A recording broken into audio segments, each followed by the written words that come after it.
Edi Rama ka paralajmëruar në mbledhjen e grupit të PS-s se nëse do të bllokohet projekti i portit të madh në Porto Romano, ai ka jo vetëm një plan B, por edhe një plan C për të dalë nga situata. Deklarata është bërë pas 2 zhvillimeve të bujshme, mësymjes së oficerëve të Byros Kombëtare të Hetimit, të cilët kanë sekuestruar dokumentacionin e tenderit, si dhe një proteste verbale të kreut të Dhomës Amerikane të Tregtisë në Shqipëri, Grant Van Cleave, i cili i kërkoi kryeministrit anulimin e tenderit. Por çfarë ka ndodhur këtu dhe çfarë fshihet në prapasken? Porti i madh i Porto Romanos fillimisht i alokuar me një projekt që shkon deri në 400 milionë euro, me mundësi rritjeje në të ardhmen, ka një potencial shumë të madh interesash ekonomike dhe financiare, ndaj ekziston një interes i dukshëm edhe për arsyen se përveç mjeteve tregtare, pra kontejnerëve të mallrave civile, pritet që ta tashohen edhe mjete ushtarake të NATO-s, siç ndodh me portin e Napoli dhe atë të Gioia Tauros në Kalabri, çka u jep këtyre sajteve një fuqi të madhe për punimin dhe fitimi. Aktualisht tenderi i ndërtimit i është dhënë një konsorciumi shumë të madh dhe disi të çuditshëm,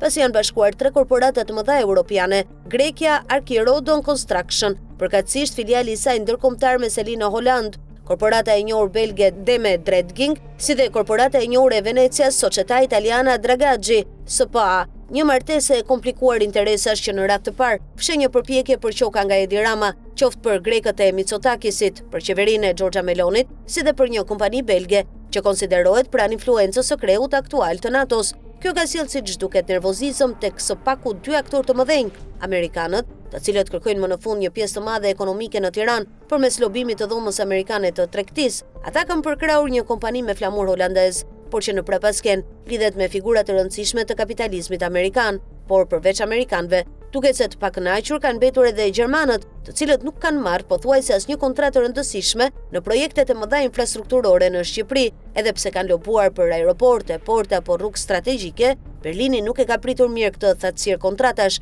Madje mësohet se ata kanë theksuar se qeveria e Ramës duhet ishte mirënjohëse për investimet në rrjetet e interkoneksionit, si dhe në ujësjellsa e kanalizime në disa qytete të financuara nga qeveria gjermane. Hyrja e BK-s në kontratën e portit duket se nuk është gjë tjetër, veç se një këmban alarmi e tringëlluar nga fuqitë e mëdha. Ndaj Edi Rama më shumë se sa me spakun e kishte mesazhin për amerikanët dhe gjermanët kur deklaroi se është gati edhe për planin C, që në fakt është pjesa më e frikshme e këtij thrilleri politik dhe ekonomik. Sipas diskutimeve në mjedise diplomatike në Tiranë, konsorciumi greko-italo-belg mund të jetë thjesht një perde tymi për të fshehur ardhjen në Durrës të kapitalit saudit të lidhur me princin Mohammed bin Salman, së bashku me investitor nga Emiratet, një dosje që sipas gjasave lidhet edhe me projektet në Sazan, ku në prapasken përmenden edhe interesa të lidhura me familjen Trump. Megjithatë, konfigurimi aktual i projektit ka hapur telashe të mëdha për Edi Ramën, pasi ndërtimi i portit të madh, sipas disa kancelarive perëndimore, mund të rrisë ndjeshëm fuqinë ekonomike dhe influencën politike të kryeministrit, çka sipas kritikëve